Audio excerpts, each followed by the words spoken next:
शून्य हे काय झाले, युनिट झाले, एकक झाले. आणि माझ्याकडे काय, मी त्यांना सांगणार माझ्याकडे काय हे दशक कार्ड आहे, तुमच्याकडे एकक कार्ड आहे. समजा आता मी घेतलं, हे झाले 51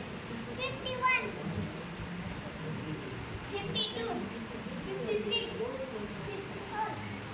53 54